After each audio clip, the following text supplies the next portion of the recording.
Hello everyone, I'm Autobot Sonic the Telltale Gamer, bringing you latest everything Telltale Games, Transformers, and more. So, this video is about a week and a half late, I know, but it's just, I've had so much stuff going on in my life over the past week, just personally, and several new, hopefully, and exciting business opportunities that, hopefully, maybe I'll get to share with you one day. But for now, yeah, I just haven't been, I'm sorry for basically being gone for about a week and a half, especially when there's been a lot of news lately. First off, I know I've got to make videos on the Attack on Titan crossover with Dead by Daylight, finish my Let's Play of Episode 2 of Season 1 of The Walking Dead, and now here we are, we're going to be finally covering the big reveal that happened back on about a week ago, and that was the San Diego Comic-Con panel for Transformers EarthSpark, where we got a lot of cool little info. First off, I can assume is probably the sort of the first 5 minutes of the first episode of EarthSpark. We have the footage of that to go over.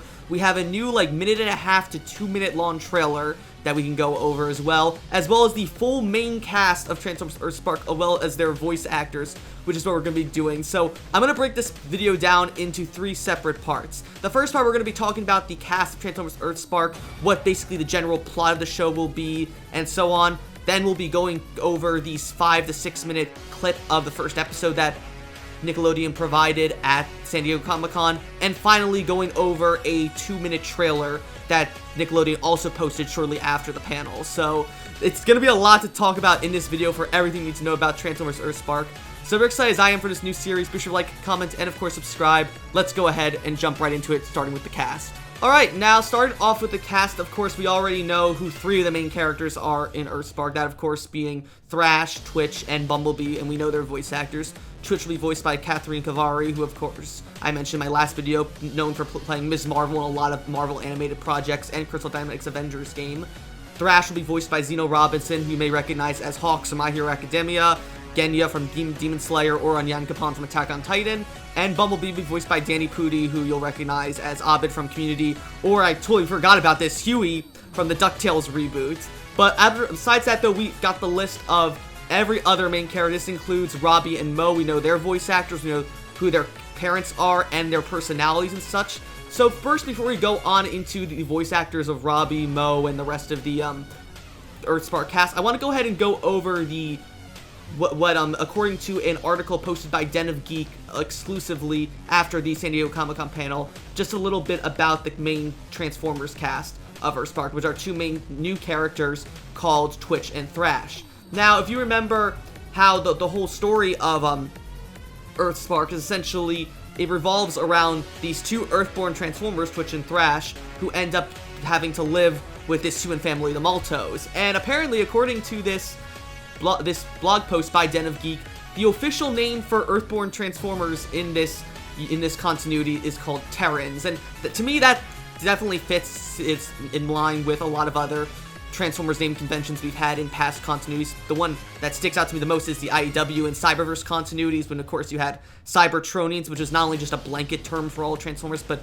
primarily just for Cybertron-born Transformers. Then of course you had the Kaminins, who were Transformers like Windblade and Chromeo, who were born on Caminus. In the IW comics, you have Velocitronians like Blur and Knockout, or Eukaryotes like Optimus Primal and Rat Trap. So to see now we have Terrans like Twitch and Thrash, I think that's very fitting for them. And I really do like the backstories that Den of Geek posts for Twitch and Thrash, where the site describes Twitch as someone who is a keen observer of everything around her. She's more the level-headed 2 of her and her brother Thrash, who are canonically brothers and sisters, which is really cool, as we don't really, I mean, there are a few Transformers that we've had in the past and other continuities that do share a brother-sister dynamic. The ones that I can think of off the top of my head are, of course, RC and Galvatron in the original IDW continuity, Skyquake and Dreadwing in Transformers Prime.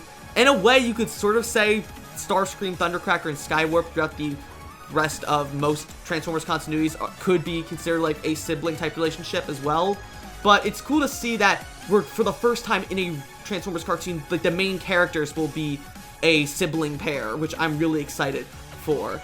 Moving on to Thrash then, in comparison to Twitch, Thrash is more of a more of an easygoing person who Den of Geek described as having a happy-go-lucky attitude, and I think with Zeno Robinson voicing him, he's going to bring a lot of his charm that he brought as Hawks in My Hero Academia to Thrash. I think he's going to be a great pick to help really emphasize Thrash's, like, happy-go-lucky personality.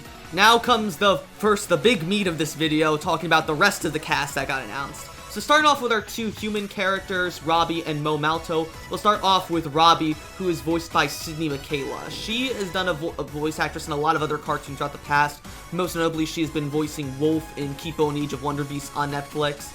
And I think she definitely does a good job as Robbie, especially with how prominent of a character Robbie is in the 6-minute clip that Nickelodeon provided. I do like what they're going for with Robbie's character and making him sort of kind of like the I thought for sure Mo, his little sister, would be more of the rambunctious one, but it's actually Robbie who's more impulsive sibling of the two, which kind of fits considering if Thrash is a reflection of Robbie, then Twitch should be a reflection of Mo. I really think that's pretty cool in my opinion. So according to Den of Geek's summary of Robbie, he is a smart 13-year-old boy with abundance of moxie and charisma. Robbie is frustrated by his family's recent move to a small town until he discovers the Transformers as now living the ultimate dream. And that sort of delves into the plot of EarthSpark in general, is that, according to Den of Geek, the story of EarthSpark takes place primarily in a fictional town called Witwicky, Pennsylvania, which, of course, for anyone who knows in Witwicky, this is, of course, a reference to Spike Witwicky from the G1 cartoon, and even Sam Witwicky from the Bayverse movies. So the fact that they're continuing using the Witwicky name in the Transformers mythos, even though it may not relate to an actual Witwicky family like it's done in the G1 and Bayverse continuities, I think that's really cool. And to see we're going back to another small town Transformer story like Prime did with Jasper, I'm really, really excited for that. That leads us to Robbie's sister Mo, aka Morgan Malto, who will be voiced by Zion Broadnax. And now, unlike Robbie's voice actress, Sydney Michaela, Zion Broadnax is actually a very fairly new actress with being only 11 years old. But of course, she's already gotten a lot of impressive roles for her age throughout the past few years. Just most recently, she'll actually be starring in the Netflix movie Day Shift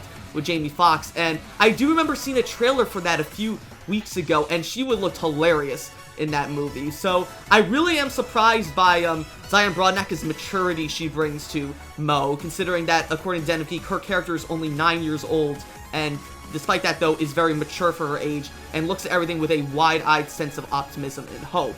So apparently, to me, I'm getting, like, it might just be because of my bias from being a Telltale fan, I'm getting mad Clementine, Season 1 Clementine vibes from Mo here, and the fact that she's sort of the voice of reason to Robbie's more impulsiveness, I think it's going to be really cool to see how they clash, and I absolutely love Mo in this clip. I think she's honestly really hilarious, and honestly, compared to other child characters we've had in previous Transformers shows like Miko in Prime, Sari in Animated, or Russell in Transformers Robots in Disguise 2015, I really don't see Mo as annoying at all. There may be points where she'll maybe be a bit annoying, but again, she's supposed to be a 9-year-old child. Like, were we all annoying at her age at some point?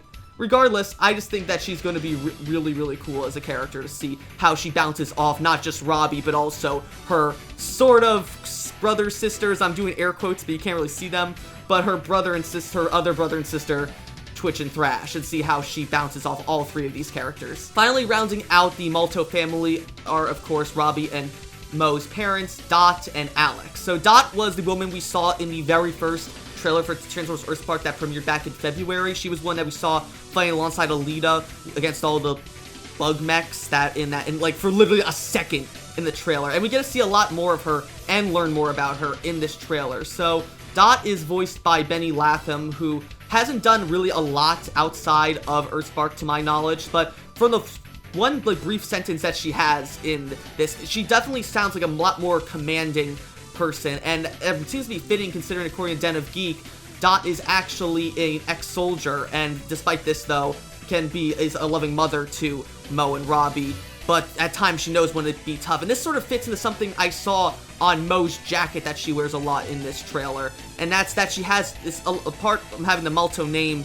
stitched into her jacket, on the other side of her jacket you can see the word Army stitched onto it. So again, I saw this all the way back in the original trailer back in February, but I didn't want to say on it because I didn't want to assume, oh, their parents were in the military, or if only one was, maybe just they have a relative who's in the military. I didn't want to just make assumptions, but now we know that their mother, Dot, was the one that was in the military. Compare that to her husband, Alex, who is played by John Briones, and unlike the lot more serious and stern Dot, Alex is a lot more a, like, sort of basically just the cool dad stereotype. He's actually, according to Dead and Geek, a college professor who specializes in studying the history of Transformers. And as we'll see throughout a bunch of points said by both certain characters and objects we see in this trailer, apparently the Transformers do already have an established presence in the world of EarthSpark. And as we see, we'll see throughout above the other stuff. So the fact that Alex will apparently be sort of this Transformers expert that will just, I can see him dumping a lot of lore, basically being this way for the viewers to catch up on, just for people who maybe don't know a lot about Transformers, maybe just jumping into this show for their first time, because I can imagine for a lot of people, this is probably going to be their first Transformers show, and while they may not be as well-versed in the lore of Transformers like many other fans are, the fact that Alex is someone who seems to have a long-time study of Transformers throughout most of his life, I think that's going to be really cool to see how Transformers have affected this world in the EarthSpark continuity. Now with the main human cast out of the way, we're going to go ahead and talk about the Autobots that we know of so far that are going to be appearing in Transformers EarthSpark. So of course, as I mentioned before in my other video on the cast of EarthSpark, we do know that Bumblebee will be voiced by Danny Pudi, and unlike other versions of Bumblebee who are either super serious and like have just been hardened by like all the hardships and trauma they've endured, like Prime Bumblebee and Robots in Disguise Bumblebee, or just sort of a mix of that while having sort of a fun-loving side like Cyberverse Bumblebee. EarthSpark Bumblebee is described as sort of while he is described as a veteran of the Autobot Decepticon war, he also is very laid back, very similar to animated Bumblebee, and the fact that he is basically assigned by Optimus to act as a mentor to Twitch and Thrash, I think it's going to be really cool to see that how this version of Bumblebee is as a leader compared to other versions of Bumblebee that we've seen as a leader. The biggest one that comes to my mind is, of course, Robots in Disguise 2015 Bumblebee, who, by the time we started Robots in Disguise, Bumblebee had already known, like, all the stuff to be a leader. We saw all the hardships he went through in Transformers Prime. So, by the time we got to Season 1 Robots in Disguise, he was pretty much ready for the role. Sure, he had some missteps, but by the end of Season 1, definitely, he was able to effectively lead Sideswipe, Strongarm, Grimlock, and the rest of his team.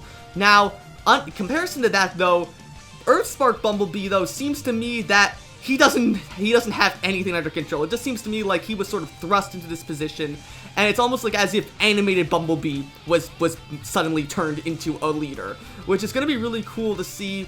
That Den of Geek describes him as he has a lot to learn about being both a big brother and a role model. He's suddenly put into a position of authority that makes him nervous and afraid to show any cracks. So yeah, I think I'm really like the approach that EarthSpark is taking with their version of Bumblebee, and the fact that they're kind of taking him as this sort of cocky, always sure person, but the fact that he really just doesn't know what he's doing. That really reminds me a lot also of Rise of the Ninja Turtles Leonardo, or even Sonic in the most recent Sonic the Hedgehog movies. Reminds me a lot of that personality type, and to see that personality thrust into a leader role is going to be really cool to see. Moving on from Bumblebee, we move on to the leader of the Autobots, and that is Optimus Prime. So, a lot of people were hoping that Peter Cullen would finally come back to voice Optimus in a Transformers show, but the last time we saw him in a Transformers show was 5 years ago at the end of Robots in Disguise 2015. And of course, he's also been in the Bumblebee movie since then, and he'll be returning to voice Optimus in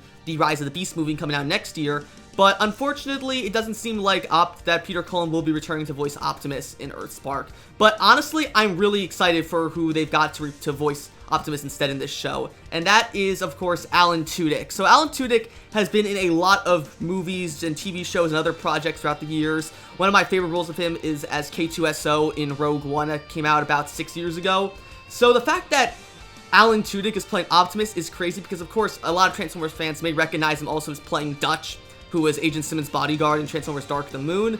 But Alan Tudyk has a lot of range in his voice acting role. He can do so many different things, and I'm glad with EarthSpark, his Optimus voice isn't just a try to be a knockoff of Peter Cullen's Optimus like Jake Fushi did with Cyberverse and War for Cybertron.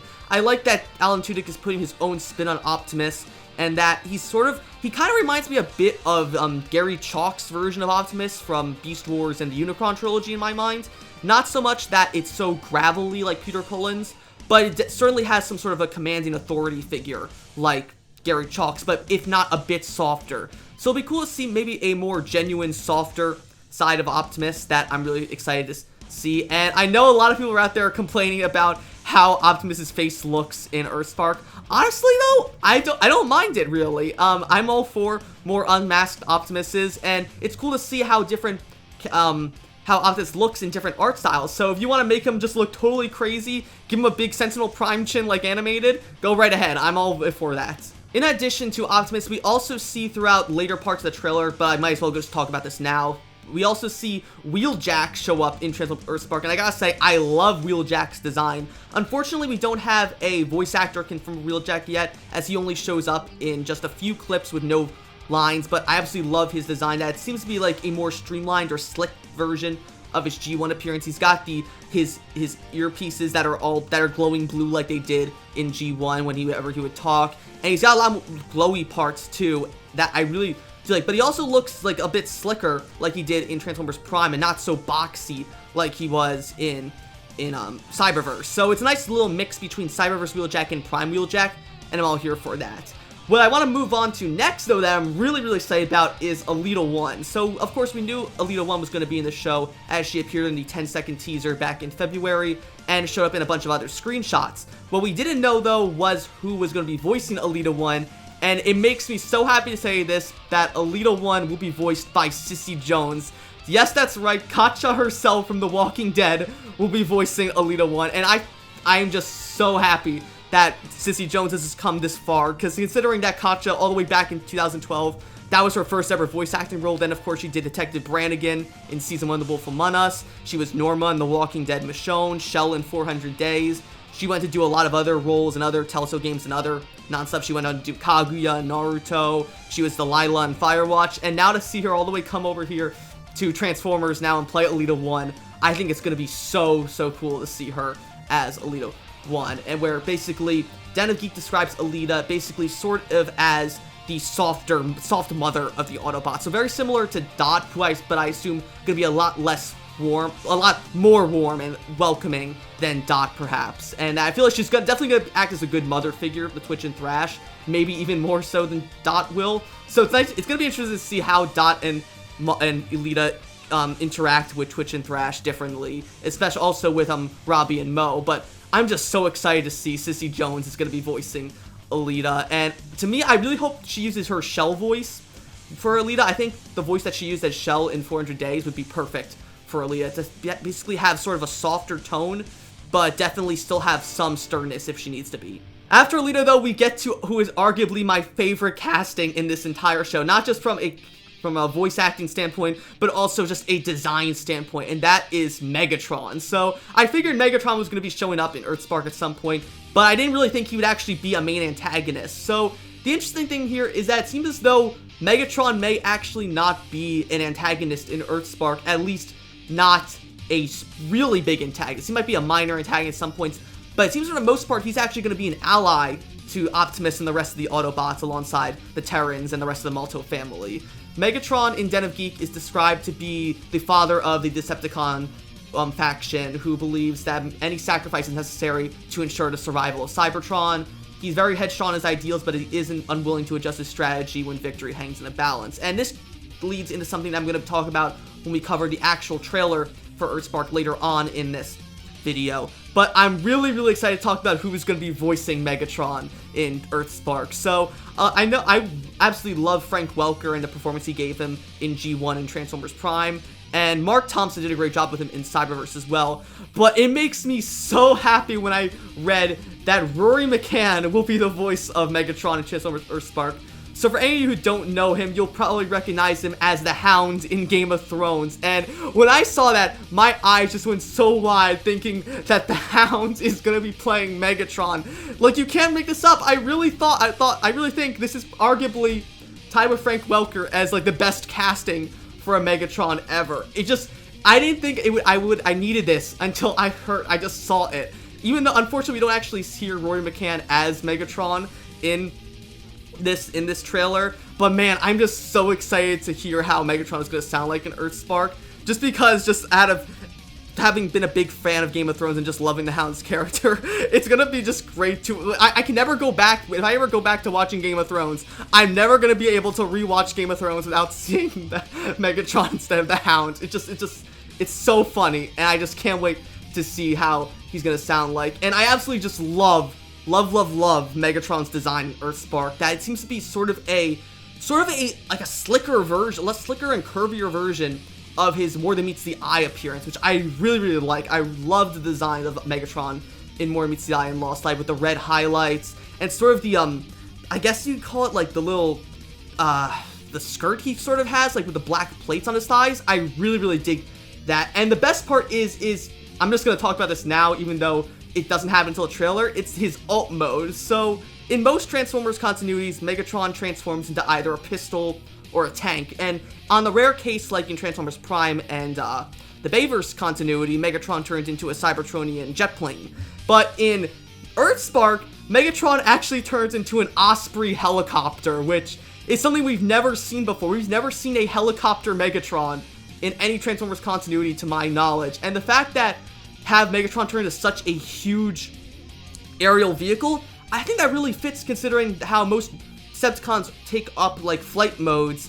So of course Megatron would have that, and the fact that it's an Osprey helicopter, such this really big and chunky flying vehicle, I think that's honestly a perfect fit for Megatron if he was to receive a Earth-based flying alt mode. And I am just so excited to see that in action, and just to hear Rory McCann as Megatron. It's going to be so awesome to see that. Now with Megatron out of the way, that brings us to our final confirmed character for Transformers EarthSpark, and that is our main antagonist for, at the very least, Season 1 of EarthSpark.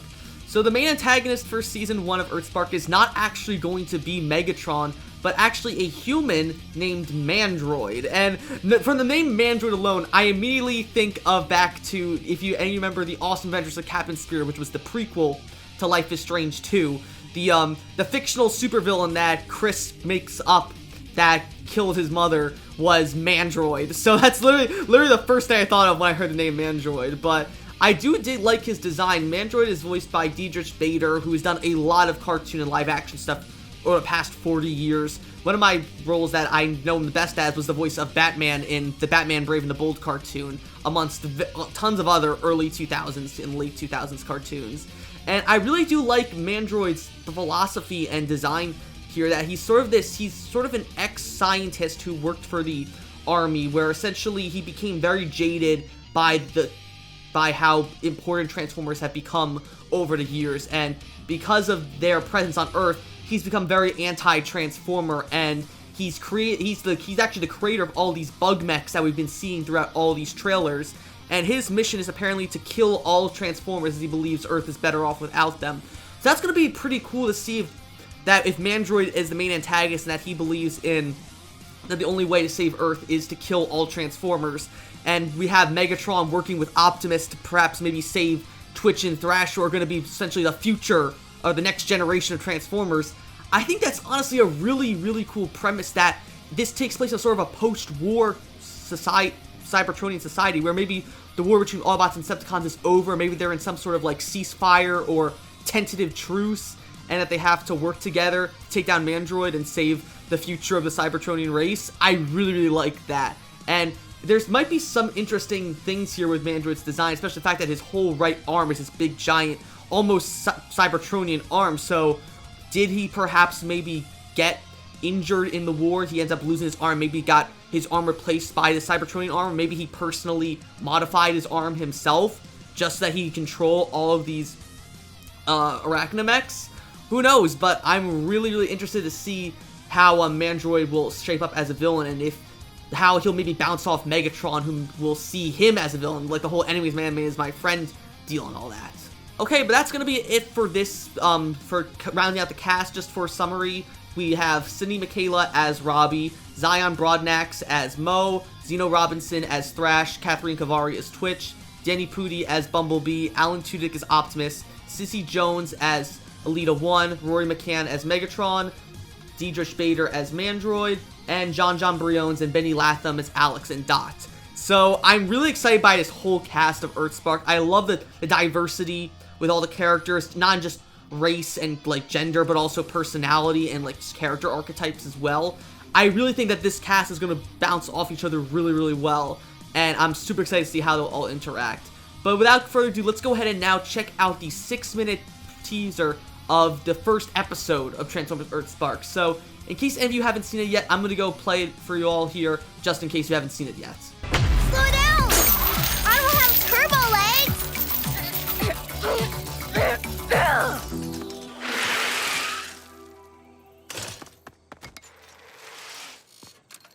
I'll fix this, then you go. Got it?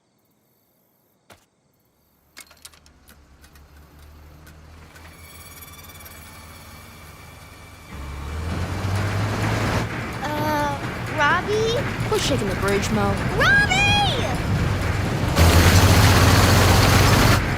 Run! What are those things?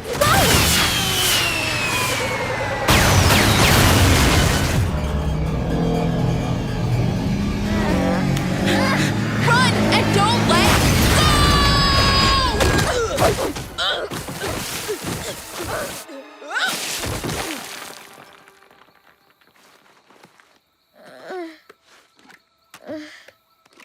You okay, Mo? I'll be better when I'm further away from those spider things. Yeah, let's get you back to the house. Does this mean you're staying now? Here with me and Mom and Dad? Stop doing that. Doing what? Trying to control my life! What's wrong with you, Robbie? The big brother I know would never go on an adventure without me. He disappeared when we left the city. There's nothing here worth staying for.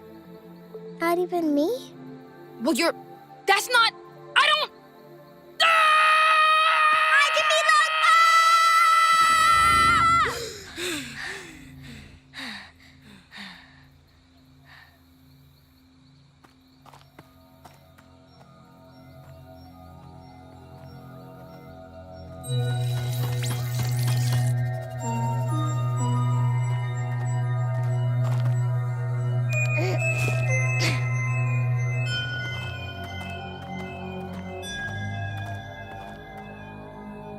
Huh, just a cool glowy cave.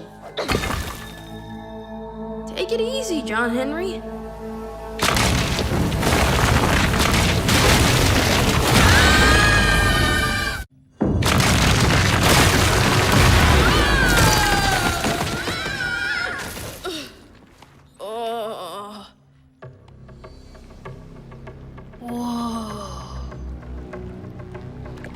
There's nothing like this in Philly.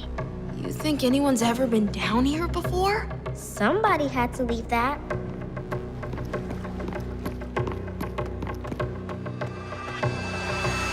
That's how scary movies start. It could be a mutant lightning bug egg, or turn your hand into goo, or maybe it's the cursed eyeball of a dinosaur god.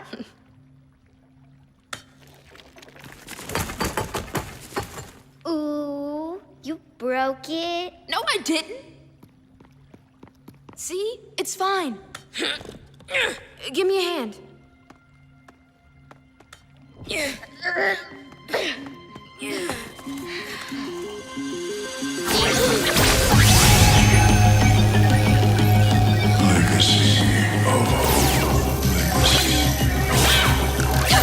What's happening? Robbie, make it let go!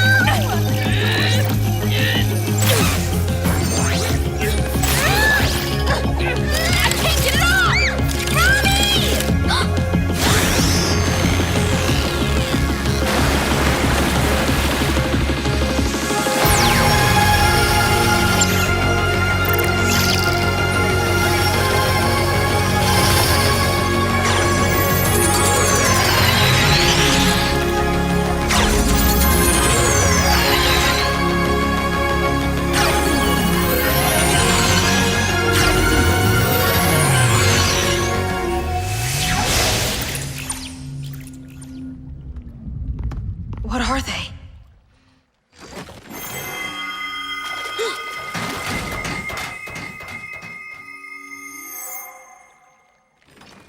Are they? Afraid of us? You felt that too, right? Totally. It was like this sleeve thing was sending me feels from someone else. From Twitch and Thrash. How do we know their names? I think we're connected to them? Robbie? Mo? They know our names too. Mo! So this little sneak peek into the first episode of EarthSpark actually seems to start apparently not exactly at the start of the episode, but I assume probably like about 3 to 5 minutes into the episode. So after what seems to be some sort of argument that Robbie probably has with his parents about probably moving to Witwicky, Pennsylvania, Robbie decides that there's nothing here for him, so he's going to go and try to run away back to where they live. So he hops on a bike and leaves. Now leads us into where this clip starts, with Mo on her bike chasing after Robbie. And we see Robbie just trying to tell Mo not to follow him, but Mo's still insistent on following him until suddenly her bike breaks. Like, she throws like the gear off the belt off her bike breaks. And so seeing this and Mo getting frustrated, Robbie decides to stop and go back to Mo, telling her that he'll offer to fix up her bike if she'll just let him go. And it seems as though Mo is ready to agree to that, and as Robbie is actually fixing the bike, we get our first look at the proper, I guess, antagonists of this series. So, first off, Mo, as Robbie is fixing her bike, Mo spots these several gray vehicles on the other side of the bridge that they're biking on, heading straight towards them. So, it's interesting thing here is we see another clip as they get closer and Mo screams at Robbie to look behind him. We do see a close-up look of these vehicles. In the back, we have this big semi-truck with a trailer behind it, which is obviously that's going to be Optimus's alt mode. Now, the fact that they're gray tells me that this isn't the Optimus and the rest of the Autobots, yet these are basically just the cars that are going to be, that Optimus and the rest of the Autobots are going to be taking on the alt modes of. As we can see here, I'm pretty sure this car in the front of the pack, that's actually the muscle car, or like sort of like Hummer alt that Alita 1 actually ends up taking, that we see in the 2 to minute and a half long trailer. Another interesting thing though is the little hood ornament on the front of these two front cars. If you look closely, their symbol, the insignia, actually matches the exact same one we saw in Optimus and Alita back in a few screenshots in February's reveal for EarthSpark. The only thing though, there is one big difference, and that is the symbol in the bottom of that. For the Autobots, like we saw with Optimus and Alita, they have the Autobot insignia on the bottom of that circle. Here though, the symbol isn't an Autobot insignia, but it's like it seems to be some sort of barcode. So that leads me to believe that these are not Optimus and Alita and the rest of the Autobots just disguised as cars. I think these are just actual cars that belong to someone else, and as we see later on in the actual trailer, they may belong to some sort of corporation called Mars X. I'm not exactly sure what Mars X stands for, if it's an acronym or something. Maybe it belongs to, maybe it's a group run by Mandroid, but considering what happens in just like 10 seconds later in this clip, I believe Mars X might be some sort of military or like spec ops force that may be hunting down Mandroid. So maybe these are just all their soldiers gearing up, trying to find out where Mandroid is hiding. But anyway, these cars just head straight towards Robbie and Mo, and they seem to have no qualms in preparing to run over two children as Robbie grabs Mo's arm, getting ready to run away with her, when they're suddenly stopped on the other end of the bridge by these Arachnamechs, which we know from the trailer are created by Mandroid. So perhaps maybe the Mars X soldiers are fighting these mechs, and the kids just happen to be caught in the crossfire. One thing though that's really interesting is the fact that how big these Arachnamechs are. Now, when we saw them back in the 10-second teaser in February, it was kind of hard to get a gauge of how big they were compared to the actual Transformers, but compared here to like Robbie and Mo, who are just your average 13 or 9-year-old children, who we can say are probably somewhere between, I'd say, 4 feet to 4'10"-ish. Yeah, these guys, since considering these Arachnamechs are pretty much the same size as them, if not even taller than them, then yeah, these Arachnamechs are pretty big, that they're a pretty big threat that to surround it. And so they draw their guns on Robbie and Mo, who are now caught between them and the Mars X vehicles. And so Robbie and Mo hit the deck as the Arachnamechs fire a bunch of missiles at the Mars X vehicles, knocking them, destroying them all, and causing the big Optimus-like semi-truck to flip over and nearly crush Robbie and Mo. So as it's falling, Robbie and Mo get the bright idea to just go ahead and jump off the bridge as it explodes. And I know it's a kid's cartoon, but you're telling me 2 kids are gonna be able to survive like a good 50 to 100 foot drop off a bridge and just bounce all as much as they do just wearing bicycle helmets? I know it's a kid's show, I know, but it's just crazy. Like, oh, because they have bicycle helmets, of course they'd survive this fall with not even any bumps and bruises on them. I just find that hilarious. So regardless though, Robbie and Mo, while they're a bit shaken up, they land at the bottom of this ravine with just out a single bump or scratch on them. They take off their helmets and Robbie asks Mo if she's okay, which she says that she is, and Robbie though doesn't seem to be like any concerned about it at all, so he is just walking away when Mo asks Robbie if this means that he'll be coming back to home to stay with her and her parents. And this is something I really like. I absolutely love the dynamic here between Robbie and Mo, where Robbie just seems to be a bit insensitive in the fact that, of course, it's a lot of things that kids his age have when they move to a new place, that they feel like they're leaving their whole life behind as far as they've known. All their friends are gone, they're starting up new in this brand new place. Why would they be happy moving to this place where there's nothing for them? And Mo though, unlike Robbie, Mo seems to try to say that family comes first and that she doesn't want to see her older brother just run off and become a delinquent, for a lack of better terms. And I really like the performances Sydney Michaela and Zion Broadnax give to Robbie and Michaela here, where they're just arguing and it's really getting heated to the point where you really see that where Mo's maturity really shows, that you'd expect her to start throwing temper tantrums and stuff like that when Robbie doesn't really agree with her. But no, she keeps a level head for the most part in this argument that I really like.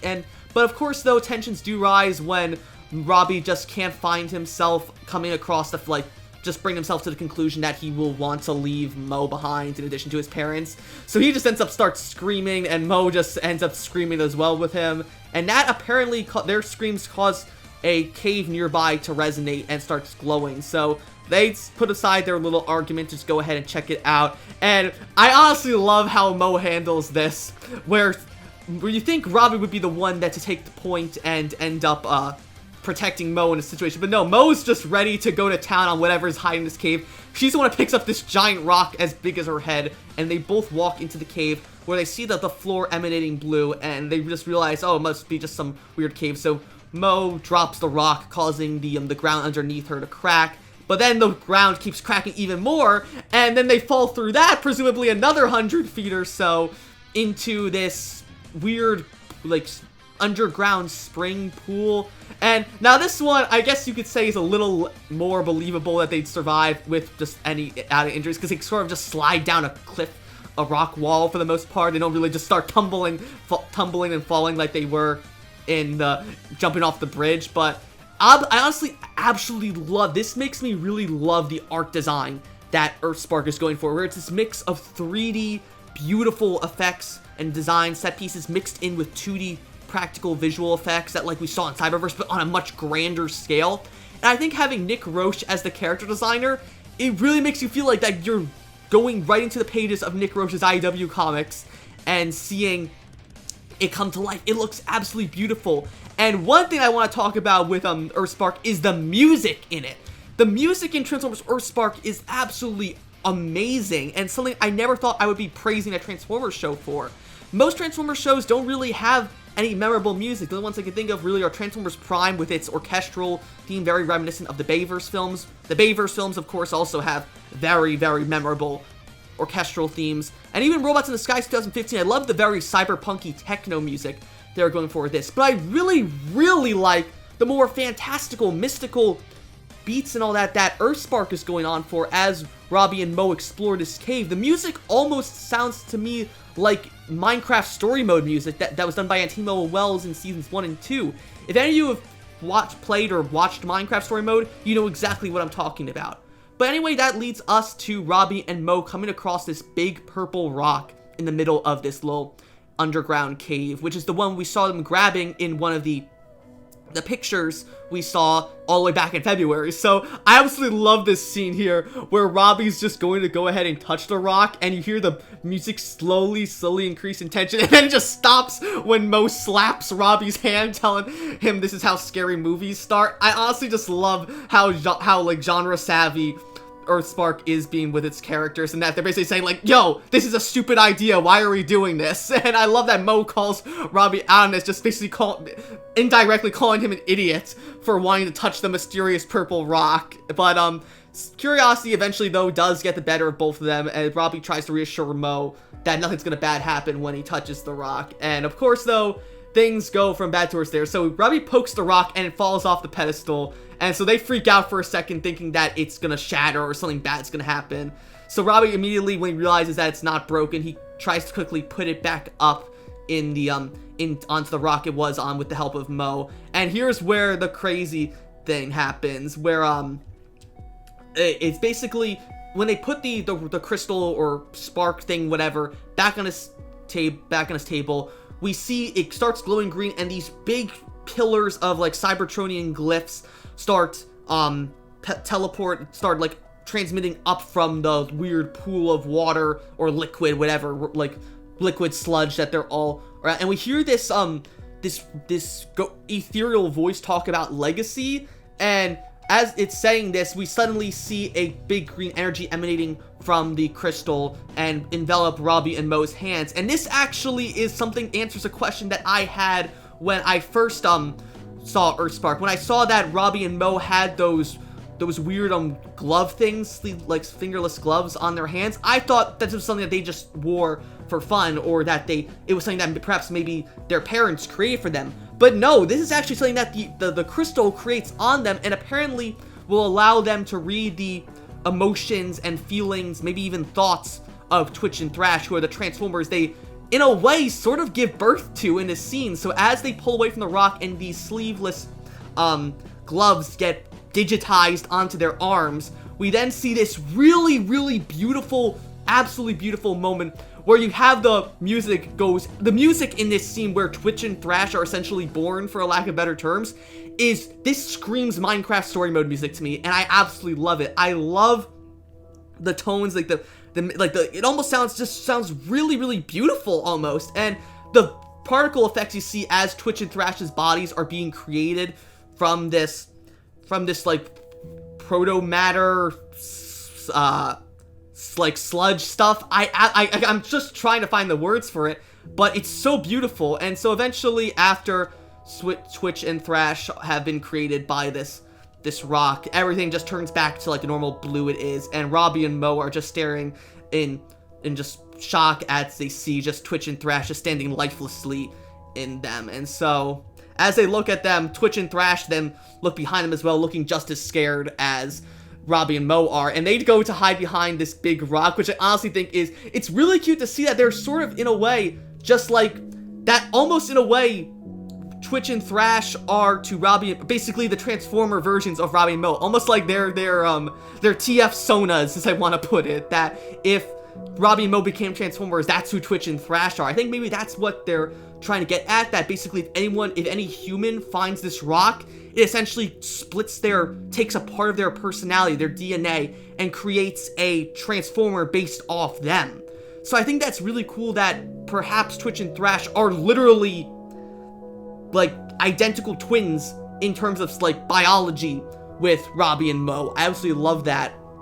And so, we're coming to the end of the clip here where Robbie is looking over the glove on himself when he feels that apparently he can sense the thoughts and the feelings of Twitch and Thrash, which apparently Mo already knows their names of, as she just calls them Twitch and Thrash, despite having never heard them speak before. Likewise, as Twitch and Thrash hide behind the rock staring at Robbie and Mo, they end up realizing that their names are Robbie and Mo as well, and slowly come out of the rock to go talk to them. And that's pretty much where the clip ends. It ends with Mo heading towards Twitch and Thrash to go say hi to them, and then Robbie tries to stop her, and that's where the clip ends. So honestly, I really love this. I love Zion Broadnax as Mo and Sydney Michaela as Robbie. I think they're going to do a great job as the Malto twins. And then the little brief clips we got of Catherine Kavari as Twitch and Zeno Robinson as Thrash really gets me excited to see what's going to happen with those two characters later on down the line. That's going to be it for covering the 5-minute preview of the first episode of Transformers EarthSpark. Now we're going to go ahead and talk about the 1.5-minute long trailer that Nickelodeon released alongside this.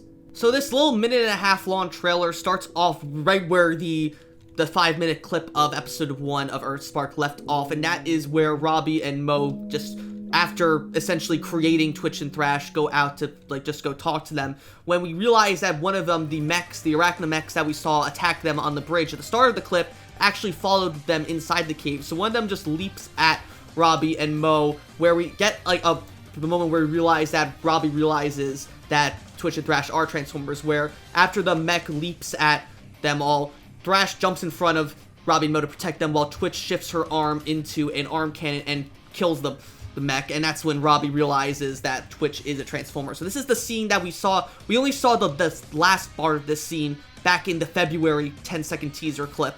So now we know essentially that these arachnamechs, maybe were actually chasing this rock that essentially created Twitch and Thrash. We'll have to wait and see why exactly they followed Robbie and Mo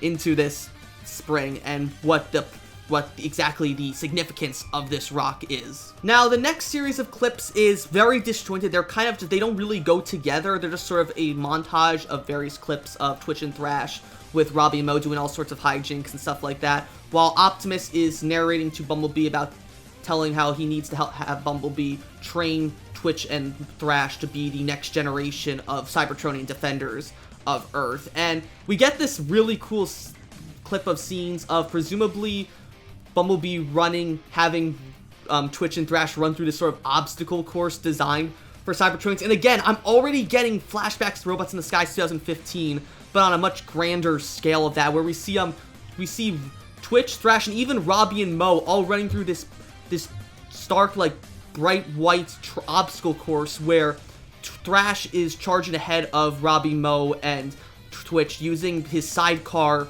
as a shield to deflect against a bunch of laser turrets. And this goes even further when we see this one clip that I really think is cool of Twitch basically using the wings of her quadrotor drone alt mode as blades to cut off these two other turrets, which I think is really cool. I love when Transformer characters use parts of their alt mode as weapons, like Windblade does in Cyberverse with her wind turbines, as sort of flying discs, disc blades that she can shoot out at her opponents. In fact, that Twitch can use her wings here as actual blades. I think that is really, really cool to see. And the one thing I really want to talk about, though, is the scene where Thrash is using his sidecar as a shield to block a bunch of bullets that are lasers that are being shot at everyone. This is something that actually happens again in another scene that we see later on in this trailer, but it's actually of Mo doing this, where essentially it looks like Mo and Thrash are stuck in some sort of junkyard,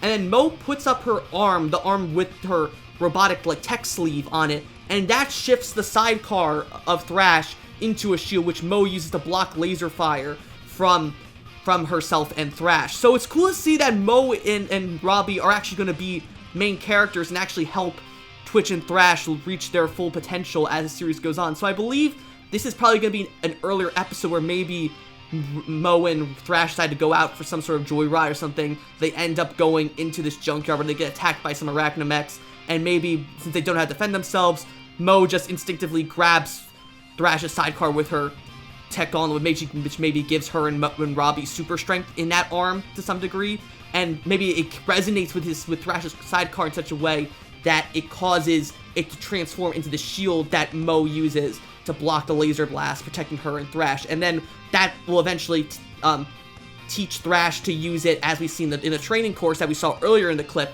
of Thrash using it to protect her, Robbie, and Twitch as they go through the training course. And I think that's something that's really, really cool to see.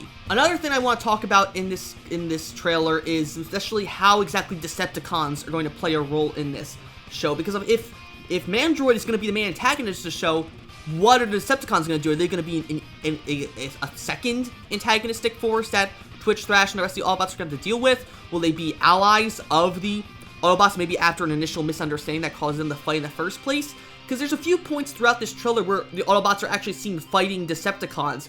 This one clip specifically in where Robbie, Moe, and their father Alex are in some car being attacked by Bombshell, who is an Insecticon.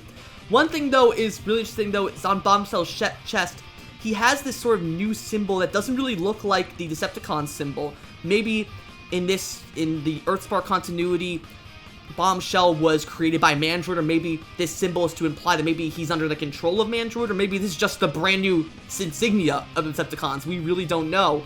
It's hard to tell, but what's really interesting about this clip, though, is what happens when when Bombshell's ready to go ahead and, like, crush the car, and we see Alex here hold up this comic book, like, cowering in fear. When he pulls the comic book down, it's Bumblebee having just shot Bombshell and saved them all. But what's really interesting, though, is it's blink and you miss it right before Alex pulls down the comic to reveal Bumblebee.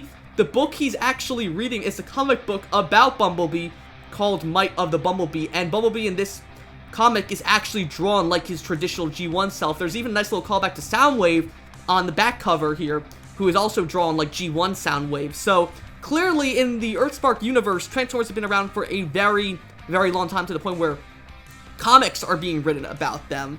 So that leads me to believe that this may be actually their first encounter with Bumblebee. Maybe in this continuity, after Robbie and Moe create Twitch and Thrash, they escape the cave. Maybe they're having Twitch and Thrash hide out at their home while Alex takes them both back to the home. But on the way home, they get attacked by Bombshell here, and that's when Bumblebee saves them and introduces him to Optimus and the rest of the Transformers.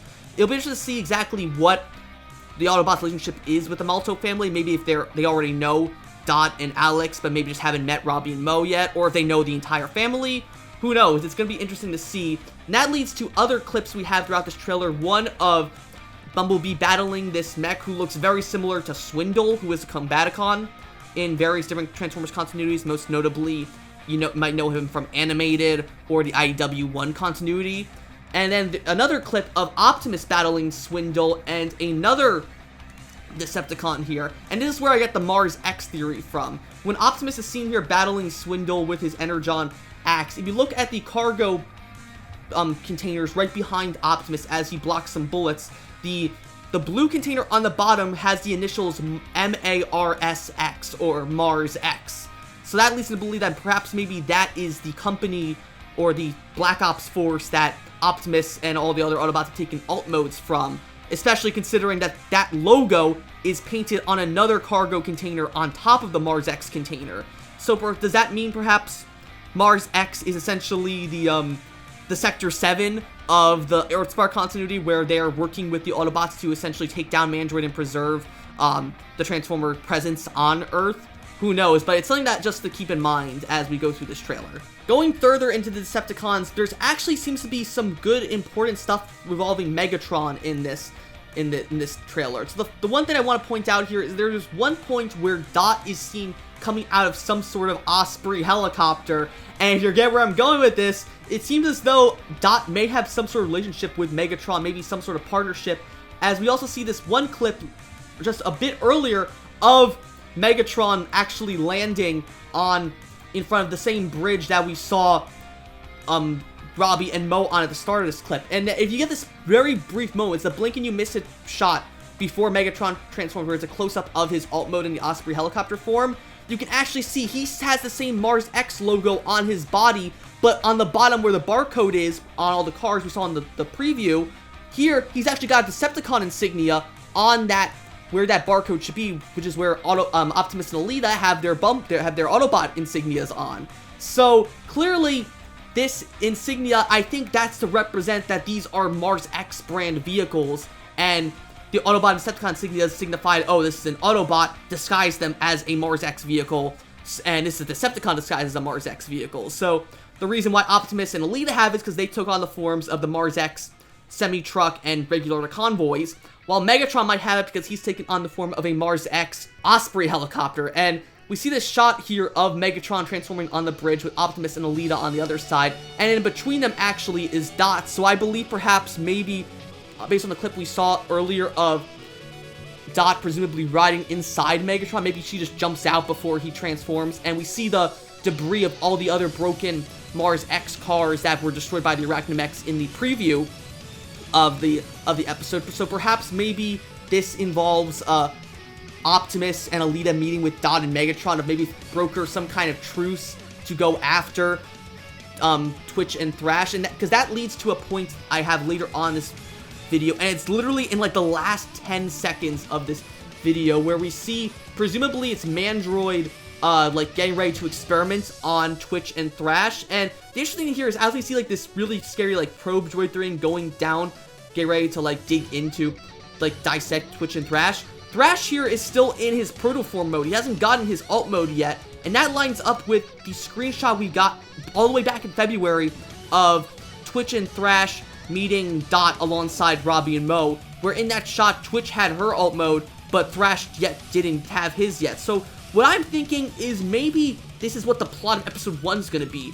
Maybe as Twitch, Thrash, Robbie, and Mo are escaping from the cave of all the Arachnomex chasing them, Twitch scans a quadrotor drone that gives her this alt mode. She dispatches the rest of the drones. They reunite with Dot and introduce her and Thrash to Dot and Alex. And apparently maybe Thrash is jealous of Twitch that she has an alt mode and he doesn't, so maybe he goes out to go ahead and try and find his own alt mode, but Twitch tries to stop him, and that leads them both being captured by Mandroid here, getting ready to be experimented on, and that leads to what I said earlier of perhaps Optimus, Alita, and Dot working with Megatron to try and work out some sort of alliance or truce to go and break into Mandroid's warehouse and save Twitch and Thrash, who are essentially the future of the Cybertronian race. And that's something I really think is happening, considering based off stuff we've seen in the 10-second teaser back in February, and later on throughout this whole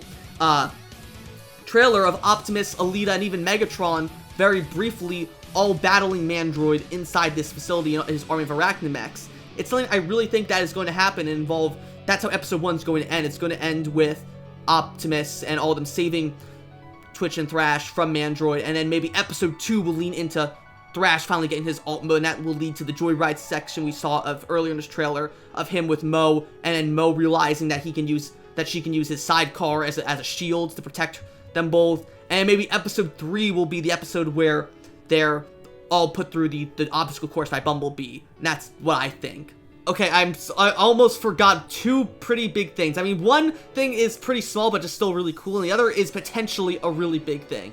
The first thing here is I want to talk about is in the same little montage where we saw Mo using Thrash's shield as a sidecar as a shield to protect her and Thrash, and some other stuff such as Thrash still in his form mode helping Robbie or Mo out of a tree. We see this one clip of Robbie with his dad Alex taking down an Arachnomech, and the cool thing here is with Alex, he's seen using Kali sticks to destroy this Arachnomech, which is really cool, and it's something that Den of Geek pointed out in Alex's bio, that he's a proud Filipino man, and I think that's just really cool that they're incorporating Filipino heritage into his character.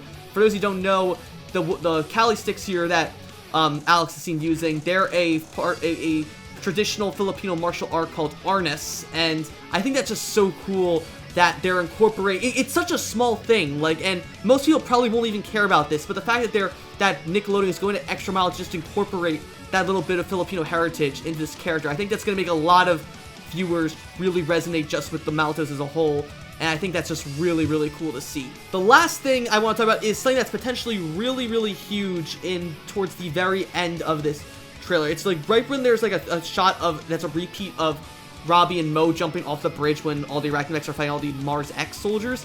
There's this one clip that really stood out to me, and it's of Robbie, Mo, Twitch, and Thrash. They seem to be like in some sort of like barn shed. As you can see here, it looks like they were playing some sort of giant twister, and it looks like from the colors and the grass outside, it looks like a barn shed, but maybe something dropped in to attack them. It's because they all look really angry at whoever they're facing. But then we have Twitch here in the middle, who just seems to be like just screaming or something as she's emanating this bright yellow lightning effect from her, as if like she's powering up to do some sort of energy attack. So this is something that really confused me. Does Twitch have some sort of secret power that maybe Thrash has as well that we just don't know about yet? That is something that's going to be important to the story of EarthSpark later on in the line, or is this just something that both Twitch and Thrash can do, and Twitch is just doing it here on a whim? Or maybe it's the first time that we're actually seeing this sort of rage mode that they have, and that Twitch is seen doing it right here. Because in the San Diego Comic-Con panel with Catherine Kavari, Zeno Robinson, and Danny Pudi, when Catherine Kavari was talking about Twitch, she described Twitch as someone that was very eager to show off her power and basically prove herself as a Transformer. So the fact that she said her, like, just prove her, like, show off her power, I guess you could assume, like, oh, just her generic, like, power as a Terran. But the fact that we see her in this trailer, we don't see Thrash doing this, we see Twitch doing this, charging up this sort of, like, energy wave attack, it looks like, that she's getting ready to do.